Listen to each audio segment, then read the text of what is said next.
And we are live.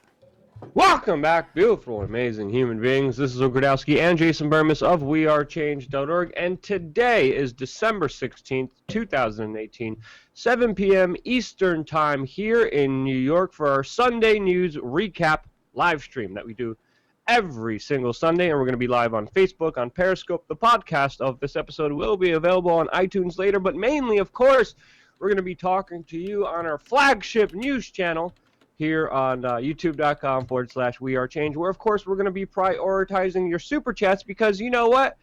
We would rather work for the people and have a fulfilling existence on this planet trying to work earnestly, honestly, for the benefit of all people instead of having a soulless, Luciferian, corporate propaganda pig telling us what to say and what we can and cannot do. Right, Jason?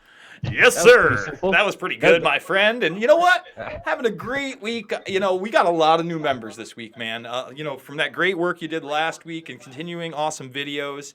I just want to let you know that your work is paying off. JC Nell, thank you so much for becoming a new member. Chicago, do it yourself now. Thank you so much. Erwin Vecht, thank you. Audrey M, thank you. DeMott O'Brien, thank you. Chris P, thank you. Russell Neva, thank you. EB Talking Lady, thank you. And FNT Jess, thank you. And you know what? I'm going to give a shout out to Troll Trollson, who is the trolliest in our group right now. I can't believe that's his name. I haven't looked at any of his posts, but I thought that was clever. So have at it, Troll Trollson.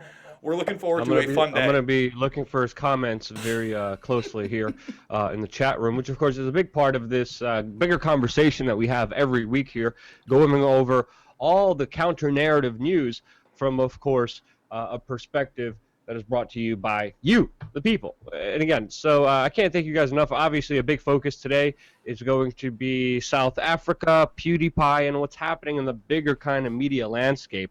But also, I think we should also take a phone call. We do phone calls as well. We're going to take phone calls after going over all the bigger topics, the monologues, Monday stories to Sunday stories. But before anything, let's take a phone call, Jason, and expand the conversation to a random person, which should be interesting. It sounds good to me, folks. The call-in line is 607-542-9184. That's 607-542-9184. And I'm hearing some double over, Luke. I don't know if that's on your end. You might have to lower my volume just a tad. I lowered your volume significantly. All right. Put on headphones as well. No, you're good now. I don't hear it at all. I just heard it. It was very, very low, but it was there. Michael Johnson, or welcome, Michael Johnson. Thank you for just becoming a new member. All that stuff supports us so big time, guys. I can't even tell you how much. 607-542-9184 for the lead phone call. We are waiting on you guys. How was your week? What were you up to this week? As soon as we do it, we got this. Yeah, let's answer. Let's see what we got. You are live with Luke and Jason. Got to turn off your back stream, buddy. Got to turn off the stream. That's fine. What's your name? What would you like to talk about? Hi, guys. I'm Hytham Garam from Brooklyn, New York. I want to say is that I like your show, guys. You guys are the best, and no matter what, if any social media giants that do anything to censor you, you know, we will not back. We will never. Well, what I'm trying to say is, like, you guys are the best, and you know, we'll always believe you guys more than the corporate media, of course. And you know, not only that, the things I want to talk about is about the Michael Cohen thing, even though when he's sentenced for 3 years, and the thing I watched from other alter news called The Duran, of course, by two guys named Alexander Christophoro and Alexander Mercouris, which is they talk about the fact that this is Cohen's wrongdoing, of course, not even close to Trump, even though paying like to the two people who Trump had an affair with is not much of a crime, just preventing from embarrassment, even though... Well, hold on, let me stop you there, because embarrassment isn't really what they're trying to charge him with. In a roundabout way, they're trying to charge him with campaign finance violations, saying that somehow he took contributions and then used those to pay these two women off, of course, Stormy Daniels and the Playboy Playmate. But that's never been proven. And now they're trying to... First of all, Trump had enough money to pay these women off. It wasn't from campaign funds. They've been trying to get Trump in a perjury trap, in a business trap. crap. When they raided Michael Cohen's office, you knew he was going to go to jail for some shady business. And Luke, just today we found out that Mueller wiped clean both Strzok and Lisa Page's texts. Remember, we didn't get all those texts. We were promised we were going to get them, guys, by or the not. way, that were clearly had a big interest against Trump unfairly. You're feeling more. I'm hearing more little feedback there. Yeah, we're going to let you go, brother. We appreciate the call so much. Finish his question. I think he did finish his question. Well, he ended on the I like that background noise. I was waiting for him, but he didn't come back up, and we let him go. But I just want to say, well, he was basically talking about what we think about Cohen. Listen, it has nothing to do with Russia. It's never had anything to do with Russia. The Russian part is imagination land. And if you get into the private emails and documentation of people like Paul Manafort and Michael Cohen, there is no doubt that you will find crimes to prosecute them on. And that is what we've seen, Luke. I mean, of course, he's a big kind of businessman in New York. He's going to be connected to some shady people. Cohen did go down. He went down for 3 years. He's probably going to do half of that, probably somewhere in some country club kind of jail. I'm guessing. I haven't looked at the details, but that's probably most likely the situation. Him and Trump are at odds, and it's a very clear case here that just utterly proves just how Mueller and this whole investigation is based on a witch hunt, and they're trying to hit him as hard as they can, and they're getting nowhere. There's no proof of Russian collusion. They just didn't do anything. Of course, there's going to be some tax evasion. There's going to be some money misused. Of course, everyone in politics does that. They're all thieves. Makes absolute sense that, of course, they all break the rules. But the selective enforcement, especially against what happened with Flynn, and now Corsi, is definitely opening up a whole can of worms that is waking a lot of people up who are in the middle, who are moderate, to be like, hey, this is absolutely based on crap, and we are not seeing any collusion at all with Russia and the United States. You want to take one more? That was a good phone call. I really appreciate the nice words. Thank you for trusting us, but trust yourselves more. The bigger message that we're trying to portray here to you guys, the viewership, the audience, is, hey, don't believe anyone. Do your research, do your homework. Here's the sources, here's the articles that we're going to be showing you. But at the end of the day, you got to make up your mind, because we all come from different perspectives. And the best way for us to prosper as humanity and prosper in this whole battle of ideas, in this whole battle of censorship, is for all of us to say, hey, let's critically analyze and think about this, which, of course, the bigger institutions, whether the education system, the media system, the government system, does not want you to do. It's counterintuitive to their interests. It's counterintuitive to their financial success for you to be an independent critical thinker, because then they can't take advantage of you. And I'm sick of people taking advantage of each other. People are saying, rant, rant, rant. I don't want to go on too much. But that was a really, really good phone call. I really, really appreciate that. Let's not cut him off, Jason. We've got actually another caller on the line. She just listened to that rant live. You're on live with Jason and Luke. What would you like to talk about?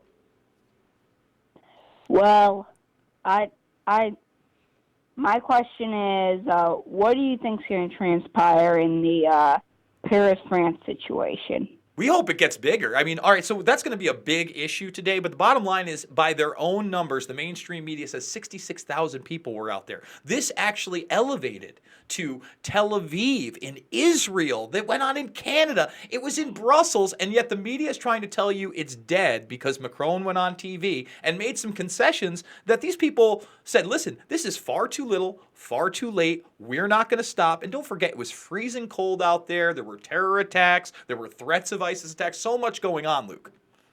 Yeah, I mean, that's a great question, because this movement's going to be definitely hit. It's already been hit by so much disinformation. We're going to get into some of it, but really the bigger picture here is a lot of people didn't expect anything to happen this past Saturday, and guess what? It did. People still came out in droves. Not as many as came out before, but a significant number did come out with the freezing cold temperatures, with a lot of the organizers and people saying, hey, we just had a major terrorist attack. We should, not focus on just protesting. A lot of the protesters and leaders actually said, hey, let's take some time off. Let's come back to this later. The holiday season is coming up, which is also another big important factor of this. And it's not only getting colder, but at the same time, we're also seeing Facebook, which was a big part of this movement's success, start to squash down on a lot of these pages who are promoting this kind of yellow vest idea.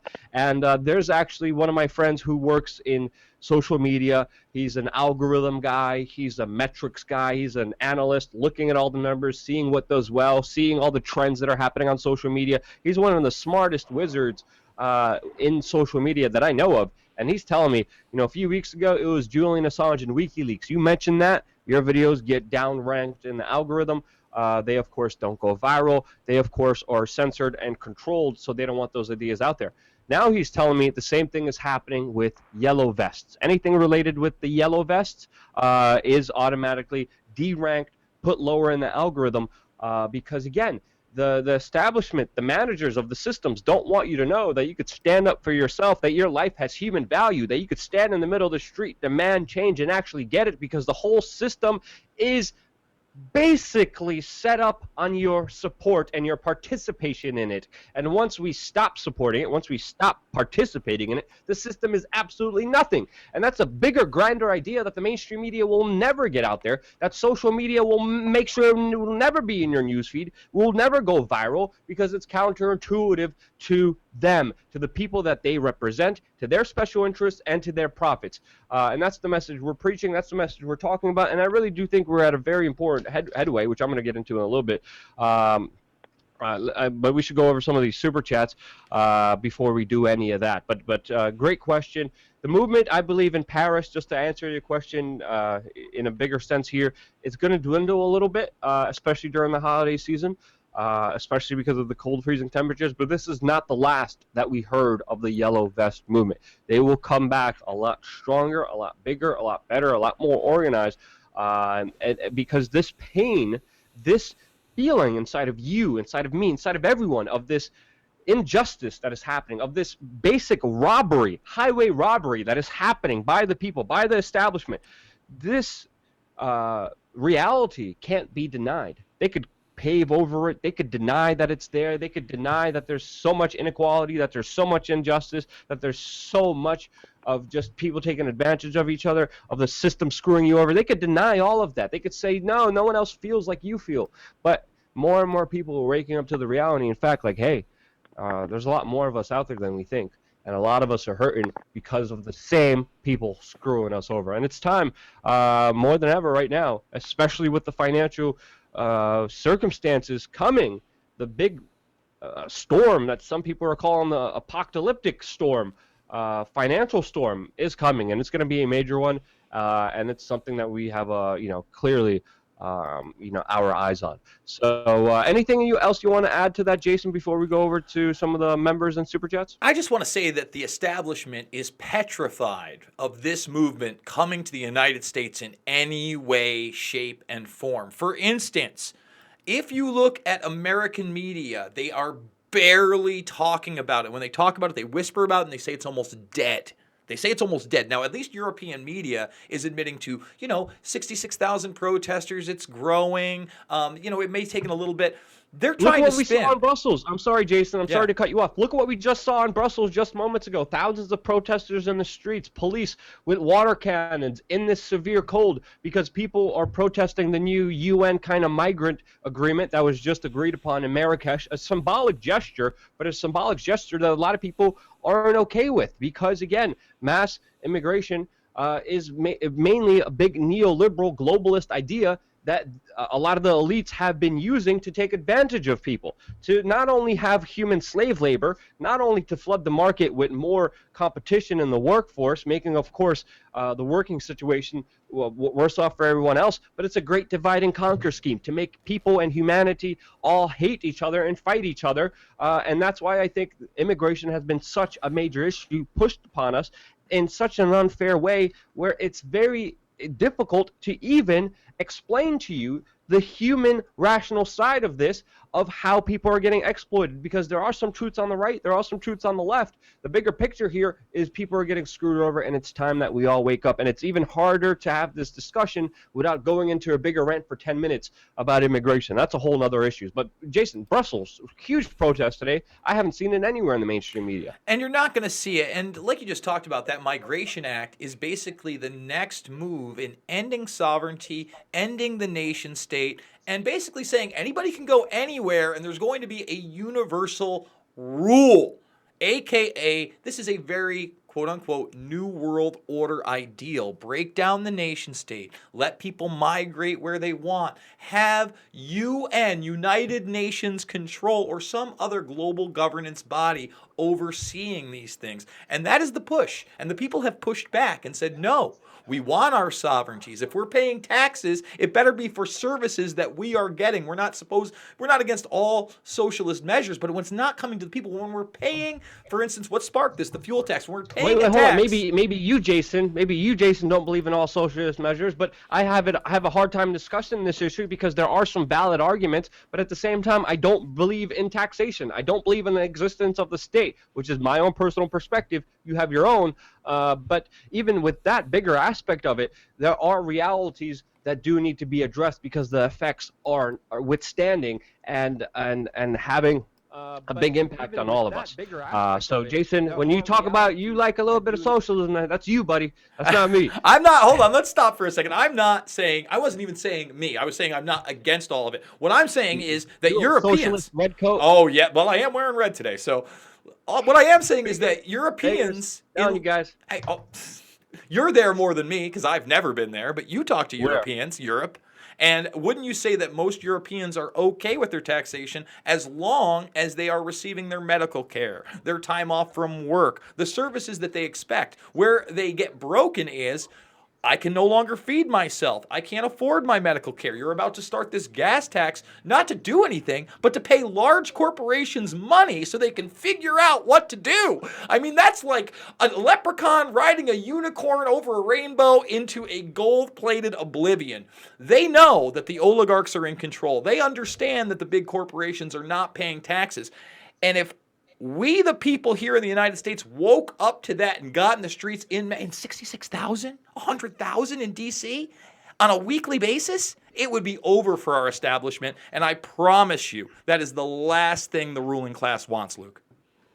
Exactly. And I'm all about individual sovereignty. If you ask me what I believe people should have the right to determine their own path in their own life without being extorted, without having a gun put to their head and saying, hey, pay for this because we want you to, and collectively this is all of what we want. I'm against collectivism. I'm for individual sovereignty, individual freedom. And yes, I concede to your point, Jason. There are some people in Europe who do like paying their taxes, who do like getting their government services and having things all tidy and organized, but that's their own personal perspective that I disagree with, but I individually respect. Because again, this is a basic principle that's not really taught to a lot of people.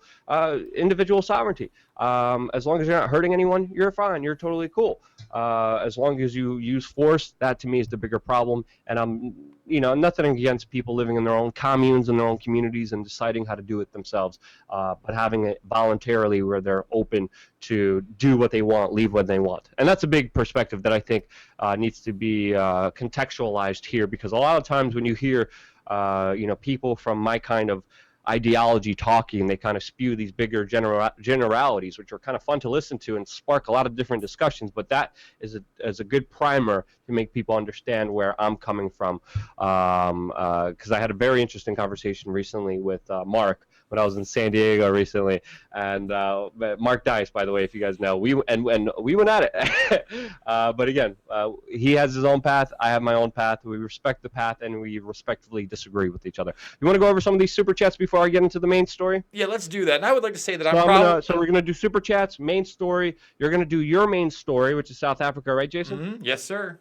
And then we're going to get into Monday, Tuesday, Wednesday, Thursday, Friday, Saturday, Sunday articles, and then take your phone calls. So, let's get through these super chats and go from there. Yes. So, Troll Trollson, thank you. You did super chat. Big shout out to Troll Trollson. Great name, by the way. Awesome name. It's hilarious. Watch you all day in Paris. Best damn work ever. And LOL, now you mentioned me as I wrote this. And he's got like some kind of smiley face thing going on. You would know that better than me because I don't emoji. Jesse Schmidt. Glad to have you back, Jesse. Did you notice our wall funding ideas got thrown out there by Congressman Davidson of Ohio? There was an article on Splinter News a couple of days ago. No, I have not seen that. But I will definitely check that out. That would be interesting. I want to see what he had to say. Thank you, Jesse. That's something I'm going to check out. Diaphonic 1. Trump is our yellow vest, hence all the attacks. Let me say this. There's a lot of problems with Trump. I knew that was going to come. People are going to say, we don't need our yellow vest movement. We've got the QAnon soldiers. Look, Oh, God. I mean, that's what people are saying. I'm sorry, guys. Yeah. Trump, as much as you want to paint a Clark Kent superhero type moniker on this man, to the right of him is John Bolton. To the left of him is Michael Pompeo. He has surrounded himself with neocons. We are still in the Middle East. And when we get into what really happened in Yemen this week, I'm going to tell you I'm not pleased. And it was a backdoor loophole. But I'm telling you now, we need a yellow vest movement, Trump or not. And Trump needs to get behind the people even more. Even people on the right who love Trump on the way up, like Mike Cernovich, are saying he hasn't done nearly enough if he's done anything, Luke. I actually agree with you, Jason, on those exact specific points, surprisingly. Well, we got James P. This is our last super chat, and then we're going to get into the nitty-gritty. There is another establishment that is dependent on you, the YouTube, PayPal, Patreon establishment. But I've yet to see any one of my creators leave this technocracy. So go easy on us, Luke. Great work, guys. Much love to you both. Let me just respond to that really quick. First of all, let's stop calling it a technocracy. That's something that came from Alex Jonestown, okay? It's not a technocracy, because if it were a technocracy, that would mean that we would have some kind of a say at some point. It is a technopoly. It's a technopoly run by the state and its little side partners in business. They allow you to grow so much, and if they like you and they've seed funded you, like the Facebooks, the Twitters, the Instagrams, you grow. Google Maps wouldn't exist if it wasn't for the U.S. government. Google in general wouldn't. It was one of the many seed-funded companies out there, okay? With contracts with the NSA, with appearing before Parliament, Congress. These have now become the establishment figures, okay? And we all know that technology has been subverted from the public by the government. We have not seen the latest tech out there. The military-industrial complex has technology we can only imagine. So now, what are we supposed to do? Are we supposed to just take ourselves off of the largest platform? YouTube is now TV. You ask about you mentioned Mark Dice. Ask what me and Mark talked about back in 2010. I explained to him within the next 5 to 10 years that less and less people would watch TV. YouTube would become its own platform, and it has. Listen, this generation does not watch television. I barely watch television. I know Luke barely watches television. We're from the generation before that. We're middle-aged men almost. Okay. Let me cut you off closely. You don't want to watch television because of the subliminal, subconscious messages that they're trying to put out there to you that are extremely, extremely detrimental to our lives. Sorry, go ahead, Jason. But the point is that if I could get on that medium more, I would, because I'm trying to reach as many people as possible. And any kind of media that I can do that, whether it's the podcast that gets ripped from this show that you can get on iTunes. I don't love iTunes. I'm not pro Apple devices. In fact, there's a lot of things going on with Apple right now that people don't realize. China's trying to ban iPhone devices there, most iDevices. Why? Because of this trade war. So there's a lot of back and forth. Obviously, there's so much hypocrisy involved in not only this social media issue, YouTube, PayPal issue, but in life, man. Let's be honest. We're rocking digital devices that were built by child laborers and slaves in many cases, okay? Those people were not treated right. We got to roll with the punches. There's only so much that we can do. And why would we ever, and by the way, I appreciate the $20 super chat, but I'm just trying to explain this. Why would we ever cut our own digital throats instead of trying to change this? And we have gone to all the other alternative platforms. The bottom line is they haven't been able to get up over these obstacles, and that's going to be more and more difficult. In fact, Luke, you're about to talk about some digital obstacles that are laying waste to media operations. Yeah, I mean, this is a perfect segue into the main kind of monologue, the main story that I want to focus on specifically today, because I really do believe we are witnessing an incredible time, not only in American history, but just world history, because what we're seeing may absolutely destroy us, or it may actually build us up to a point that we have never ever been before or seen before as an independent media organization, because the media landscape is changing so dramatically. And I wanted to point off to the first story here, actually regarding Mike. Mike was a media operation with a big startup funding that everyone was talking about. And recently, they just had to fire their entire staff and sold their entire network, the Mike network, for literally pennies on the dollars, sold it for, what was it, $5 million, when previously they were evaluated at $100 million. You look at 2015, there's an article by Business Insider, how two millennials built a $100 million startup in 4 years and landed an interview with the president. Well, that entire news organization is down the drain because not only were they just absolute trash, lied, edited videos, promoted kind of leftist ideas. I believe they also attacked us previously before as well. But the media landscape is changing in very dramatic ways. A lot of people, a lot of the big money in big tech are realizing that these companies have, one, been overvalued, and two, it's unpredictable because it all is variable on the algorithm changes that happen through Google, through Facebook, through Twitter, through social media, and trends come and go and are more erratic and less stable, which of course a lot of people are, and a lot of investors and a lot of the big money are not comfortable throwing their assets into. And we have seen news organizations like BuzzFeed who are literally right now selling their own line of kitchen tools at Walmart to survive.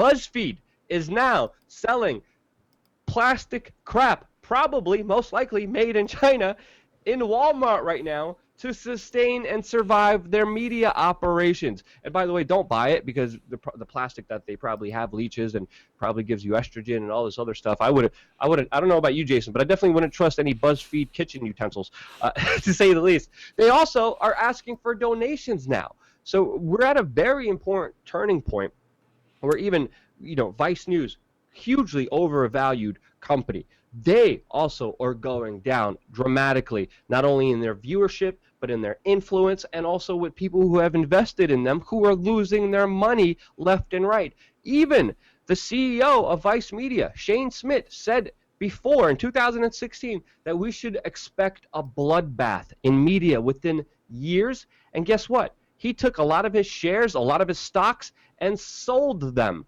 because it was the smart financial move, and he even is calling a bloodbath in the media market. And this is happening not only because of the algorithm changes, because of the clickbait that is based on emotions. Because obviously the media is making money by pissing you off and playing on your emotions. And by doing this, a lot of people are just disenfranchised. And with a dying media, just like a dying empire or even a dying animal, you see a lot of irrational, rash behaviors. And they've been put in the corner. They're bleeding out. And they pretty much have two ways out of this. One, hate, bait, click tits. Or two, bootlick and kiss up to the establishment selling their souls. And we're seeing all of that. And with the hate bait click tits, obviously they're going to set their kind of emotional outrages on their competition, the people who are coming up, and they're going to smear them along with activists to try to get their competition removed. An example, us and all the other independent media, independent voices who are coming up who don't need millions of dollars of seed funding and investments and can do their job without any of the limousine liberal and corporate executive crap that they all want and demand. And that's why they have been allying with activists, smearing people in order to get rid of the competition, working with big social media to deplatform their competition, to lie about them, and to go after the people who are disrupting the industry the most. And that's why we're even seeing YouTube pretty much destroy their own platform and kick out their own creators, because YouTube is even a dying empire that bleeds money. The only reason they're able to survive and sustain is because of Google, is because of Alphabet. But in large, YouTube in general is actually a losing business. And that's why they're trying to cater to the establishment. That's why they have Will Smith, Trevor Noah, John Oliver promoted, CNN, Anderson Cooper promoted, all the corporatist media promoted first, no matter what you look up. You look up We Are Change, France protest. None of our coverage comes up, even though we dominated all of them, and they're going after them and trying to get rid of them. They're catering to the establishment government. They're catering to, of course, establishment special interests, and they're doing this because they're latching on to any possible way that they could survive this storm. But this is not a storm. This is a media apocalypse that is happening right now that will put an end to them. That's why I'm saying this time that we're living in right now is absolutely incredible and could lead to really amazing things or really horrible things. But right now, modern journalism pretty much is some person connected probably to some kind of government agency making up a story, and then later they look for evidence, just like we see right now. The BBC, which is, again, publicly funded news organization, is talking about how Russia pretty much organized the Yellow Vest protest, and we have been seeing similar talk, establishment rhetoric regurgitated to you, propagandized to you by, of course, the special interest, the powers that be, that they bow down to because they want to stay relevant. They want to still exist with their dying, bleeding empires, ultimately moving away from everyone's eyeballs because people are just sick and tired of the hypocrisy and crap. And that's why we're even seeing people say that this Yellow Vest movement is now smaller, that their numbers are not growing, that this is not going to lead to anything. We're seeing the major news station that a lot of the protesters, even in our live stream, literally lit a fire under, talk about how they're just violent and criminals. We went down there. That wasn't that story that was happening there. And this is why we're seeing a lot of suppression of these kind of bigger ideas also with social media, which is a big connection with them. Because if there is a protest that works out in the geopolitical interest of the State Department, the Pentagon, U.S. hegemony, bigger American foreign policy ideas, whenever there's a protest that works in that favor, in the direction that these special interests are going to, guess what? The mainstream media applauds them, and they literally cheer it on, and they talk about people standing up for their freedom and participating in democracy. But what's happening with France? It's like, oh no, it's just a bunch of crazy, violent people. And that's why we are seeing what people are describing as the violent death throes of media. And it's only going to get worse here. And they can't compete. They can't compete against individuals. They can't compete against me and you, Jason, because we're doing this on a shoestring budget. I travel hack. I stay in either very cheap Airbnbs or someone's couches to do my media reporting because I generally care about doing this job right. I care about giving you the stories no matter what I have to sacrifice. Other people, when they're getting paid top dollar by special interests, all they care about is the top dollar and not providing a service that benefits their lives and other people's lives. They only care about that power and that money, and it's why they're going to go down, and it's why they're going after PewDiePie. Because if you think about it, PewDiePie is one of the most influential people out there, and he has been able to build his empire because all he did was simply play video games and started talking to people one-on-one on an individual basis, not from a corporate level, not from a sanitized level, not from a censored, controlled, PC correct world. He came out of nowhere, and he's the #1 subscribed YouTuber. And if the big media companies, the big conglomerates, the big special interests, if they could take him down, if they could take down the #1 guy who rose to stardom by himself, who's the #1 subscribed YouTube person, if they could take him down, they think that they could have a victory. They think that they could survive with their failing media industries, and that's why he's been such a target. And that's why we're seeing Vox and other publications talk about how he is pushing and promoting channels that are anti-Semitic. Vox going off and talking about how he has ties to white supremacy and how this is serious trouble for the future of YouTube, attacking not only him, but other people like Lacey Green, like Dave Rubin, Ben Shapiro, individuals that I disagree with, but this Vox article just literally is completely bonkers and insane, insinuating that Lacey Green, a leftist, is somehow a part of this alt-right conspiracy to radicalize people on YouTube. This is the most idiotic, crazy written piece of defamation. It is not journalism. There is no journalism in this Vox piece. It is purely speculation and defamation.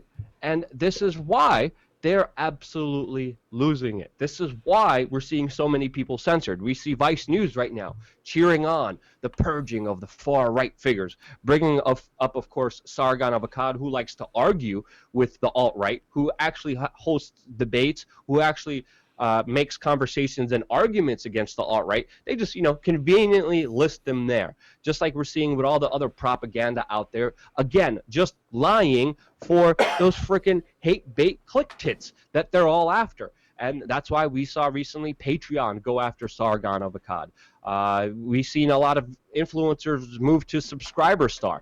And it's something I thought about doing myself. I've been really busy doing a lot of other stuff, and I haven't had time to. But even in the making of this video, I just found out that Subscriber Star has just been disabled by PayPal, which is going to make it extremely difficult to actually pay people out. And they were supposed to be the competitor to Patreon. And we're seeing the same kind of gang all correlate together because they benefit each other. They work for each other. And that's why we're seeing so much deplatforming. That's why we're seeing people getting hit left and right. They don't know who to hit. They hit anyone that they can. They hit people on the left, they hit people on the right, but they're mainly hitting people that are anti-establishment, that are counter to their narratives, because they know to survive they have to protect their interest. Because once the government has no more control of the media, the people will actually find out what the government is doing. And this is why we're seeing such a correlation with social media, the government, the mainstream media, all colluding together, because without each other, they can't survive. And that's why cryptocurrency has been slandered as much as it has in the mainstream media. And they're offering new platforms that we've been using, that we've been jumping onto as an alternative to this, as an alternative to the authoritarian lovers and their propaganda spewing this hate rhetoric against you. And that's really what they're doing. They're spewing lies and hate to get you to click on them so they survive, so they stay relevant. And guess what? It is not going to work, and we need to call these people for what they are. They are authoritarian lovers and nothing else. And guys, it's not just government here. And a lot of people, especially who follow me, especially who are on the more anarchist side, need to understand here. These big social tech monopolies, they wouldn't exist if it wasn't for government. Two, they get a lot of tax incentives from government, which makes it unfair to a lot of the competition out there. We're talking about Amazon, we're talking about Google, we're talking about Facebook. All of these companies, as Barack Obama even said himself, wouldn't exist if it wasn't for government. But these big tech monopolies, we got to understand, they're collecting all of our private information. They're monitoring every single thing we do. They are controlling what news we see and what we don't see. And they are squashing any competitive ideologies or even arguments against them. And guess what?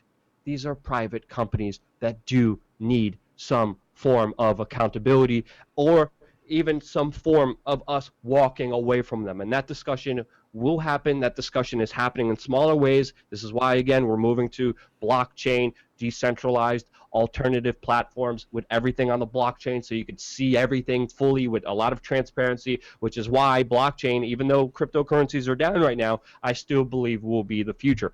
But we can't entrust private corporations to these authoritarian lovers, because if you look at Apple, Tim Cook could stand on there and talk about how he loves you and how he cares for you and how he hates really bad speech, but ultimately he and a company represent someone who enslaved people overseas, used child labor and rare minerals sourced illegally to build up their profits with, of course, great collusion from the government. This is a billionaire technocrat that should not be trusted. And until we have that major paradigm shift, what we will see and what we will have is, of course, more attacks, more collusion, more hooey, more lunacy coming from the establishment media, and more attacks on, of course, PewDiePie, who they're obviously jealous of. If you look at him, PewDiePie apologized for the video that he's being attacked for now. He took it down. He declaimed it. He explained what happened. He talked about how this guy had a second channel that he wasn't even aware of. He talked, and the guy that he supposedly promoted, of course, was using dark humor. He was talking about, can't even say it on this channel, Hitler, right? You can't even say it anymore. Even if I want to discuss that person or topic in a negative format, I have to be worried, which is a world that these people have created just for the sake of their own survival based on their own lies. And just like any market, as soon as you start manipulating it, getting rid of competition, it becomes stagnant. It becomes full of crap and absolutely worthless to the people because they can't compete in the battle of ideas. And that's why competition should be fair, should be free, should be open, and everyone should have a voice. And these people are deathly afraid of that because it starts with just information, and all of these special interests, these governments, the social media, the mainstream media, all of them would go down dramatically as soon as we realize we have the choice. And guess what? We do. And the choice starts with you, with the small decisions that you make every single day. So yes, that's my rant. They're all jealous of PewDiePie. PewDiePie's an okay creator. He's not even that political, but him gaining the success he had, he's obviously a major target here, and obviously with him even unwillingly has become a major figure against the establishment, even though he's not anti-establishment, which is a fascinating concept, and that's why this video is titled what it is. So before we go anywhere, just make sure to understand that our time here on YouTube is very limited. Sign up on our email list. It is the only sure way to stay in contact with us and to make sure that we are still here in this turbulent time where, of course, these people are losing their influence and doing crazy radical things to keep it. We are, of course, helping unravel that influence, which makes us a target. We've been hit a lot of times by the big establishment, social media, mainstream media, and government. We have been targeted. We have been attacked. We have been directly attacked in many different ways, but we're still here because of you and your support. And the best way you could support us is by signing up to our email list and slowly and surely moving away to a backup that we actually could talk to you one-on-one instead of this interface that controls what you see and cannot see. And that's why, holy cow, I love you guys for even being here with me for this incredible apocalyptic storm in media that we're seeing now. Well, Luke, there's a lot to unpack there, my friend, but I've got a lot to say on just about everything you talked about. So I'm going to work backwards, right? So let's look at Tim Cook. Tim Cook has been throwing darts at Facebook, darts at other social media, saying that they're lying to you, that they're weaponizing this information. Don't believe them. They're not trying to make your experience better. They're selling that stuff, and we've all known that. At the same time, he talks out both sides of his mouth when I did a video for the main channel last year with him speaking in front of China. He's in China, and he's telling them that they have a shared vision, Luke, a shared vision of the internet. Isn't that lovely? I'm so glad. He's absolutely terrifying. Like when I look at Tim Cook and I just think of an AI robot that wants to literally came back from the future to destroy all of humanity for the. That could even be a likely scenario here in this reality. Yeah, no, it's like if you took Steve Jobs and you literally stripped away any ounce of masculinity that he had, you then have Tim Cook. I mean, they have the same slender build, the same glasses, the same demeanor. He's not as charismatic, obviously. You give Jobs credit. Jobs was charismatic, whether you liked him or not. He took a lot of mushrooms now. He did. He did do a lot of LSD. So I want to take it all the way back to the beginning with Mike. Why did they shut down? Well, let me explain to you why they shut down. Facebook closed their video deal that they had with them. So the lucrative video deal they had with social media was broken. He immediately had to fire everybody that he had and scrape up the last remnants of profit that he could from his organization. This speaks to a larger point.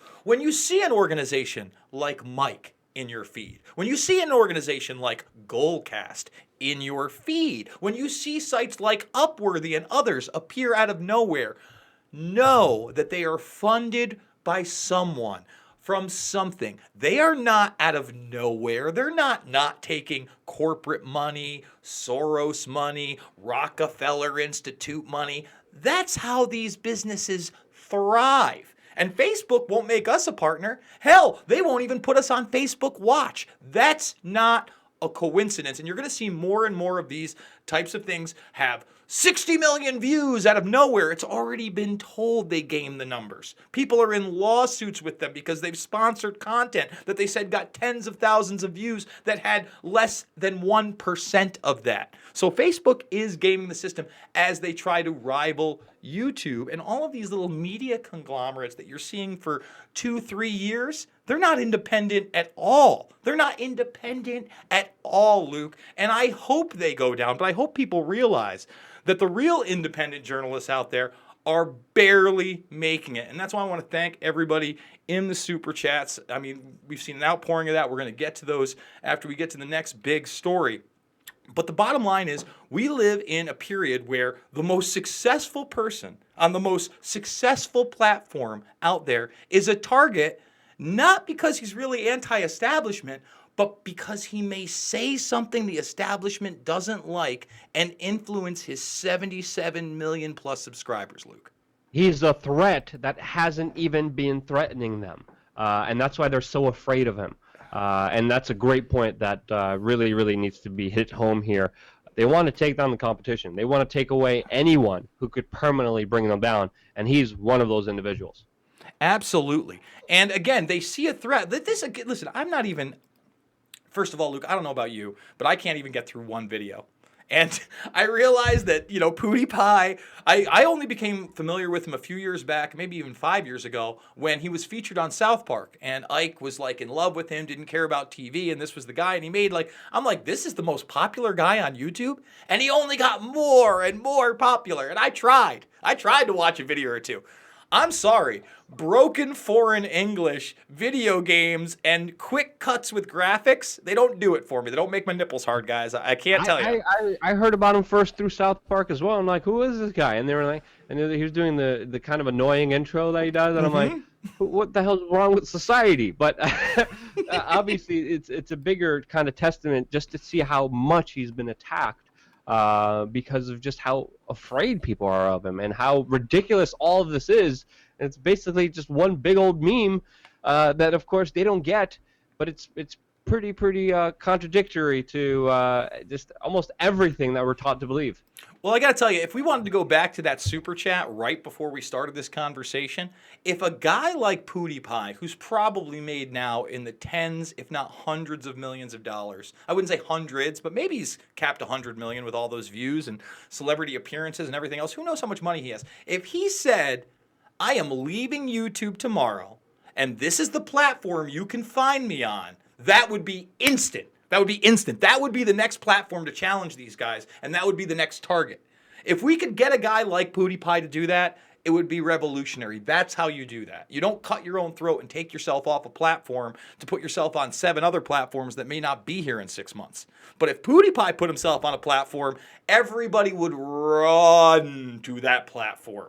That's how you do it. So, hey, if you want to get PewDiePie to leave YouTube, yeah, he might not have 70 million subscribers out of the gates, but I bet you he'd have 10 million on any platform within a week, Luke.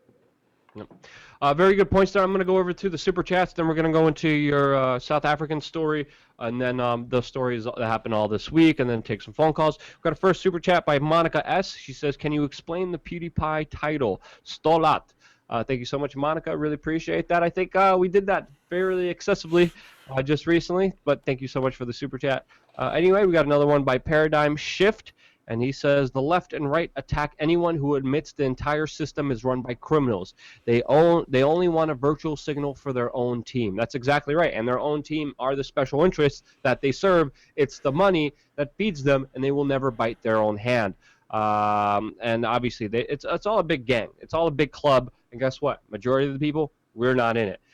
Jesse Schmidt, $20. Thank you so much, Jesse. Really appreciate you always being a part of the broadcast, always being here every Sunday. You're awesome. And he says, quote, is there a way to subvert the YouTube super chat feature so they don't get their 30% cut? Like a non-YouTube super chat feed you guys could use in addition to the current platform, like a small corner script of the video feed. I think that's a possibility. I see some live streamers doing that. Jason, I would definitely need your help in setting that up. I don't think the cut is 30%. I'm going to have to look into the exact cut that YouTube cuts. It also depends on a relationship that I have with a third-party manager, which we have. I'm going to talk to them about that and see exactly how much the super chats are taken out of and look at those alternatives later on this week. Thank you so much for that, I also Jesse. want to really just mention it's not as easy as that either, because I watch a channel called Linus Tech Tips, and they've got, I want to say, 4 or 5 million subscribers. It's a huge channel, a lot of geek stuff, computer stuff. But they were doing live streams and multicasting and just mentioning that you could go watch it somewhere else. And because he was pushing content that was being rebroadcast away from YouTube, and I'm thinking that monetarily that might be the same thing. They gave him a strike, and he eventually had to talk to them. So, YouTube has some pretty rigid rules. There's a lot of digital rigid rules out there. Just for instance, on our email list, we have to provide you with a physical address. We have to provide you with a way to opt out. We have to provide you with the proper even title in the thing. If we spam you with something that isn't true in that email, we can face prosecution, federal prosecution. So forget about just terms and services and dealing with YouTube. There are just so many digital things, hoops to jump through out there that people are not aware of, Luke.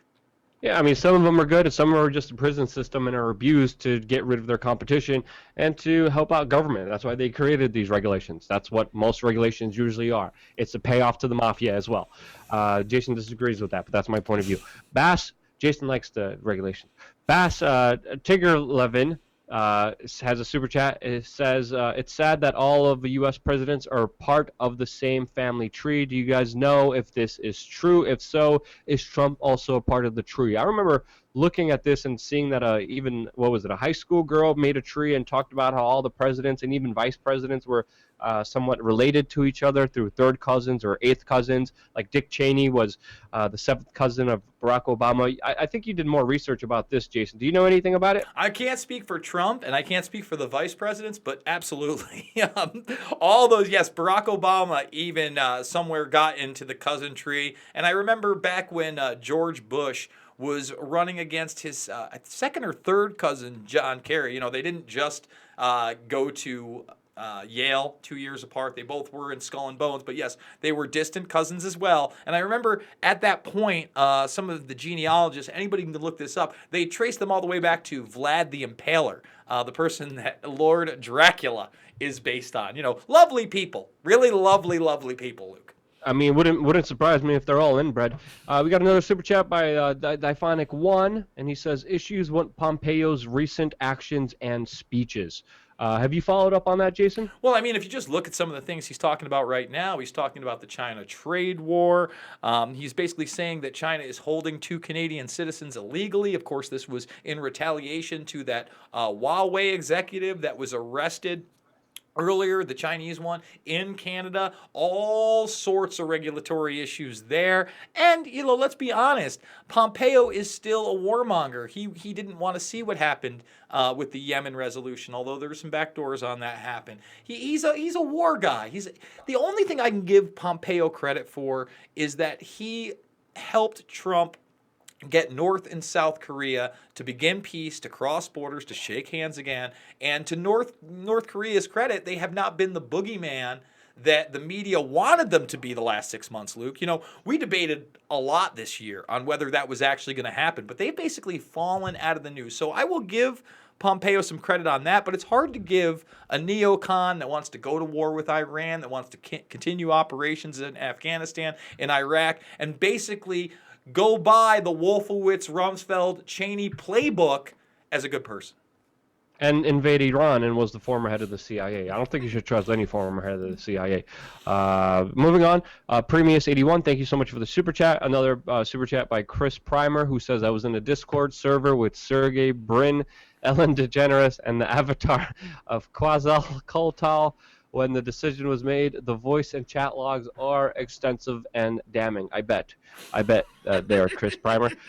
Another super chat by Sandra Karen says, love you guys, truth, integrity, honesty, and real news. Thank you so much, Sandra. If it wasn't for you, it wouldn't be possible. So thank you so much. Ken Jacobson, Carrie Gents, love you both. Thank you so much. El Macerito. In the old days, I would have spent this on a movie ticket. Well, thank you, El Mazzarito. A lot of media and a lot of bootlegs are definitely available now for free online, which has also disrupted a lot of the bigger companies out there. You Gadget TV, thank you so much for the super chat. You said, what do you think about the microchip that the companies are planning to put in their employees? Well, it's already happening in, Sweden? A record number of people are just implanting each other to excessively have so-called convenience, and it's extremely, extremely disturbing to see this becoming more of a trend and done willingly by a lot of people, because obviously it starts off with just, oh, look how cool and edgy I am. I have a microchip in my hand and I could conveniently not have to have cash on me. And it starts out that way, but just like we know, in any form of technology, it's a double-edged sword and could be used for very disastrous way. And I think that's one of the most disastrous ways that it could be used. Literally microchips controlling our lives. Not an exaggeration, a big part of what people are willingly doing now in Sweden. Tony Drake, thank you so much for becoming a new member. I'm going to be creating new content for you guys this week, just for members only, just for the people who help us and support us individually. Got a lot of content to make. It's all in my notes. Give me some time, and I'm excited to make a lot of videos for you guys. We got the Truth Lady, says, yes, it's true. They're related. Yeah, it wouldn't surprise me. All interbred. Not technically inbred, but facetiously, they're all inbred lunatic psychopaths. Diaphonic, once again, says he was bought in briefly at CIA by Trump. We're talking about Pompeo here. What do you think about that, Jason? Again, man, I find it very hard to believe that Pompeo is some sort of good guy. Let me see some more actions. Again, I will totally give him credit in that North Korea, South Korean peace agreement, the transition there. But until I see what this president promised you, Luke, he promised me, and he promised the rest of American people, we're going to leave Syria. It's time to get out of Afghanistan. We've had enough with Iraq. We're not going to start new wars of aggression. And yet that drum keeps beating against Iran on behalf of Israel. I'm sorry, I can't get behind Mike Pompeo. I hope that I'm proven wrong in the next 18 months. I hope that, all of a sudden we hear Trump going, we did it! We did it! We're leaving! We're getting out of Syria. I will be clapping. Woo! I don't see that day coming, Luke.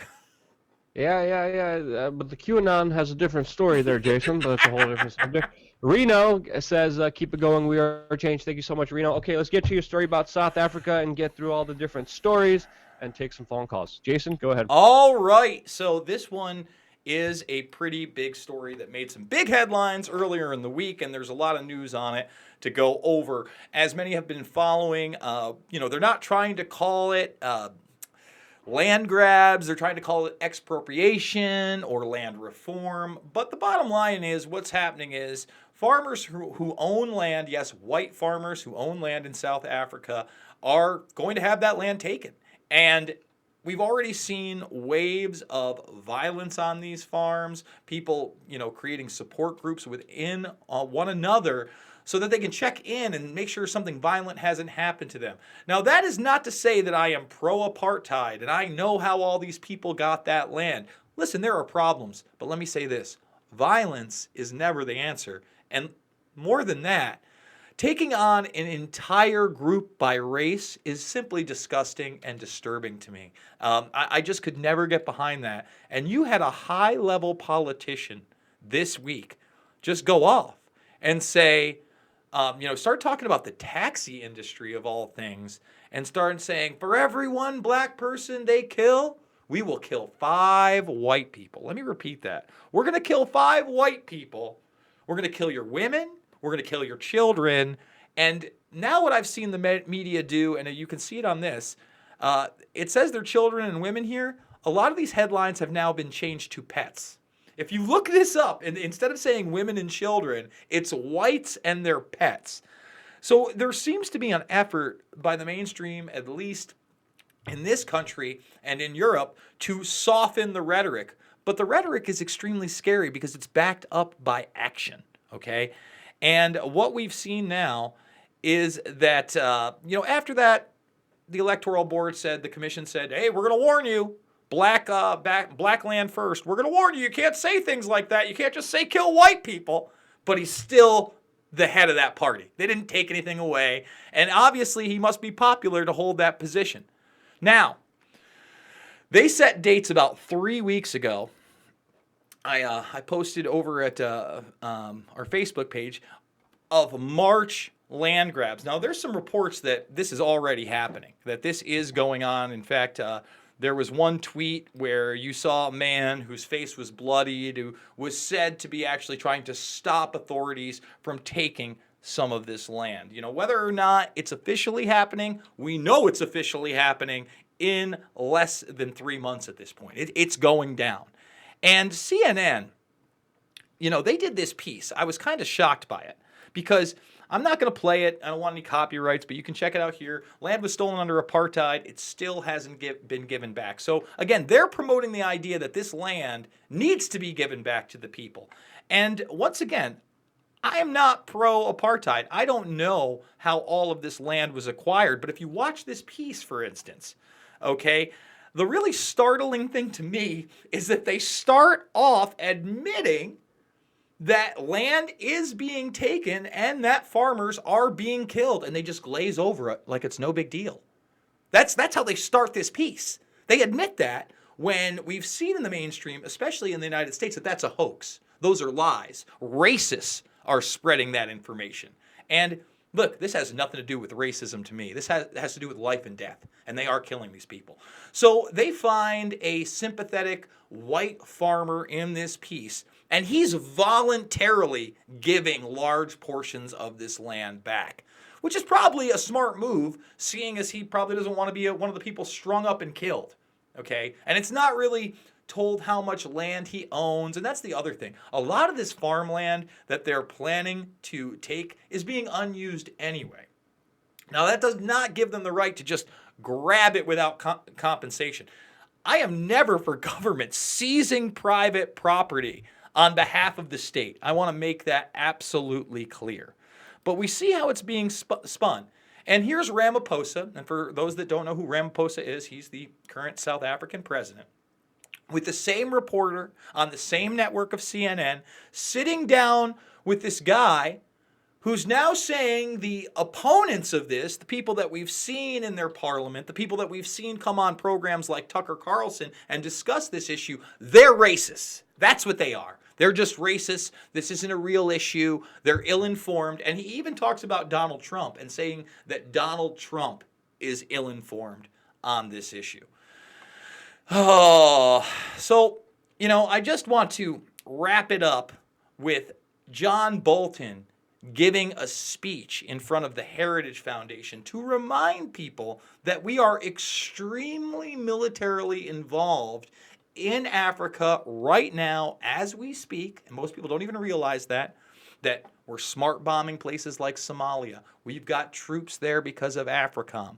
And this hour-long speech was extremely startling because not only did it lay out a military plan of action against Africa, it also talked about China being an ally of Africa and moving into bases there, and how they had used one of these African bases to shoot down a plane with state-of-the-art laser equipment.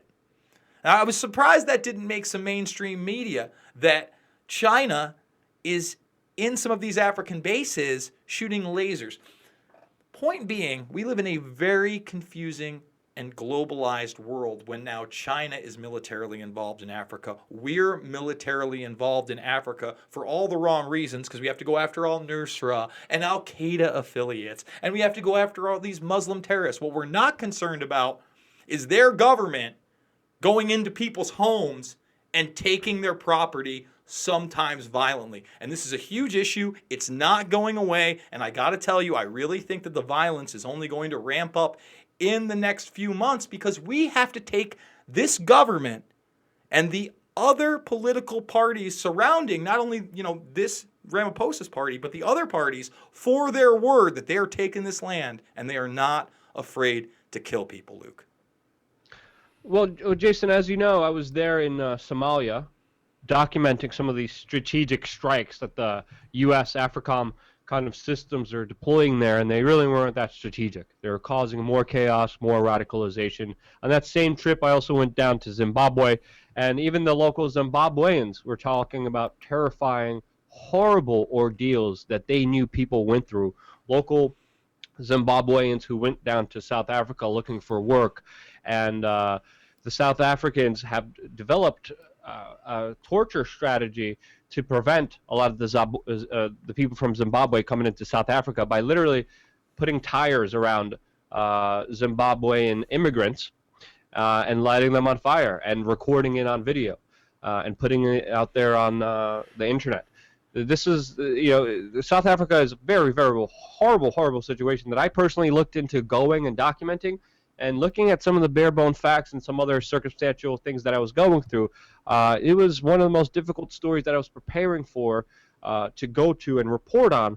But I didn't decide to do it. But we're talking about the capital of child rape. We're talking about record numbers of AIDS, record numbers of people having a skewed belief and ideology that if they have AIDS, that if they're able to sleep with a virgin, they're able to pass on the AIDS and not have it anymore. Or they believe that taking a vial of your blood and giving AIDS to someone else walking by with a syringe and needle, they believe that that cures AIDS too. There's a lot of horrible problems in South Africa, and not only with the whole white farmer situation, but also as far as the natural resources. It looks like South Africa is going to be just a devastated country, if it already isn't, but it's going to be severely devastated in the not so distant future. It's going to get very tense, and it's even a story. And I usually go to the crazy stories. I go to Caracas, Venezuela. I go to Mogadishu, Somalia. I go to Fukushima in Japan.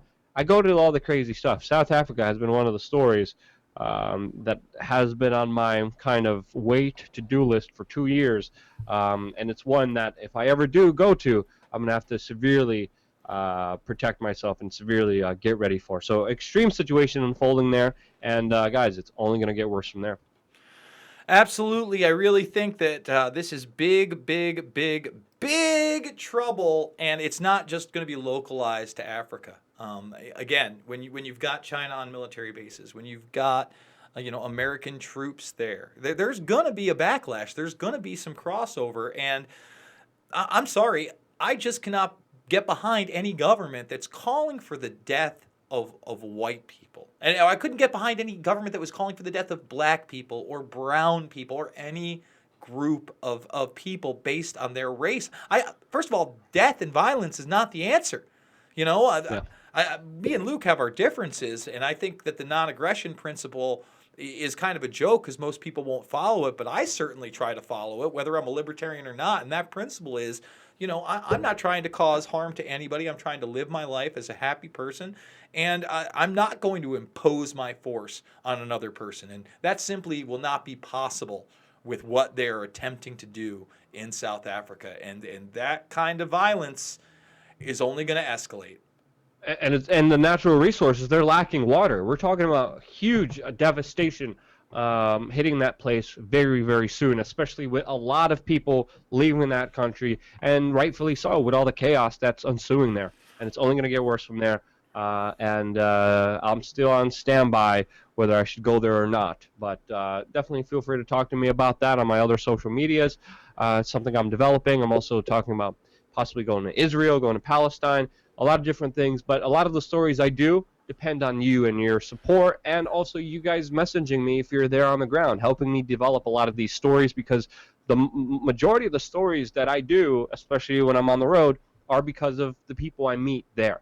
And you guys are a big part of that, so don't forget to follow me on the Instagrams and all that. The main part will be the email list, but personally, Instagram and Twitter under Luke WeAreChange are the best way to talk to me. All right, Jason, let's go over these super chats and then go over some of the news stories that we have Monday through Sunday. Yep, and let's just go to the one that's most relevant, and we'll backtrack a little bit.